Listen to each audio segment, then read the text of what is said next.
Hi guys, Adam here. I am with Mr. Jimmy Conrad. Hey, what's up? We've got him on FullTimeDEVILs. That's right, and I got VIP status. Oh, I haven't. No? I haven't. No. I'm I'm not. Yeah, I'll steal that from you in a minute. Yeah. Now, Right now I am VIP. Jimmy. Yes. You enjoy that today?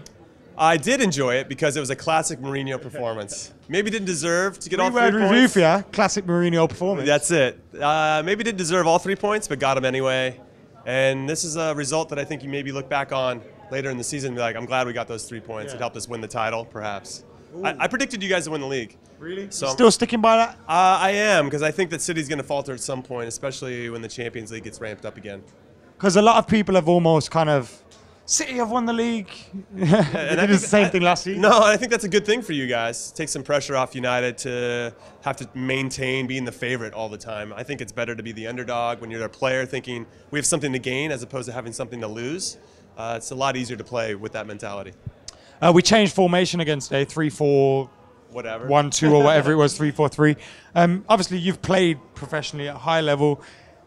When your manager keeps chopping and changing, does it depend on how the mood of the team is, or like, do you get confused? I'm not necessarily confused, but sometimes the space that is usually open for you to attack or to defend, or how guys are closing space down defensively, it is different, and it is hard sometimes to find that. Sometimes it takes 5, 10, 15 minutes to get into the flow as you figure out what the other team's trying to do. Now, I understand making adjustments for the other team, but I was always of the mindset that it would be better if the other team had to adjust to you. I'm like that. Yeah. I always feel like we are Man United. Right. We should make them adjust. Why are we changing our style? Especially at home, right? So yeah, it's one thing to go to Liverpool, and yes, we could say whatever we want about the back four of Liverpool and get a 0-0 result, and that's fine. But when you're at home, you just want, I wish that the guys just pushed on a little bit more and tried to go for it. And then they did towards the end of the game, and Martial nipped one there at the end. How good is he? He's very good. And you can tell, I think he's got a chip on his shoulder for being a sub. I'm sure he feels like he should start every game. But I like that energy. I like an angry Martial. Yeah. But I like football's just better when you're angry, right? Today, United got the 3 points. We've got Chelsea next week. Another huge game for us. How do you see us going into that? What's that? Say that again. How do you see us going into that game? Do you think we are the favourites going into that game, which is kind of weird considering they're the champions and are at home? Yeah, I don't say favorites. I do like it when Mourinho faces his old teams, so it should be a nice tactical match. And I don't think he cares for Antonio Conte too much, so I like that as well. But it should be a good game. I just hope that they stretch it out and try to play and go for the win, as opposed to. It just always feels like they're so defensive-minded that the guys are a little bit nervous, maybe, to attack with numbers.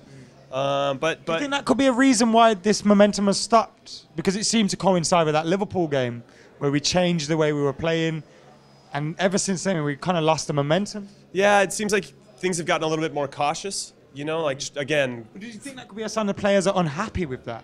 Potentially, I think that's something to consider, and I also think that if the manager's preaching one thing every single time, then you're so hyper-focused on that you're not playing as free as I think you could otherwise. So I think there's a few things at play. And then, of course, when you lose to Huddersfield Town, and that he's slaying you in person, he's slaying you in the press conference, he's slaying you at training, it doesn't necessarily build confidence. But you've got 2 performances in a row now, both in the Cup and in the league, that you can build off of. But you wish you could just see a little bit more. I mean, you created some half chances, and you got the one with Martial, but you want to see, I don't know, the United that we know and love. Yeah, definitely. I want to see that as well. Anyway, what have you been up to in Manchester? And give a little plug out to the guys. Sure, yes. So I've been here working with Chevy. They have a really amazing program that's inspiring girls to be a goalkeeper. To be a goalkeeper, keeper of goals. Yeah, you saw it. You know what I'm talking about. So it's been a lot of fun to be here in the city and to absorb the Chevy way, the Manchester United way, and the cherry on top was watching this game today. And then if you want to subscribe to my channel, come over and do it. The Jimmy Conrad on YouTube. Make it happen. Cheers, man. Legend, brother. Thanks, Thank you very much.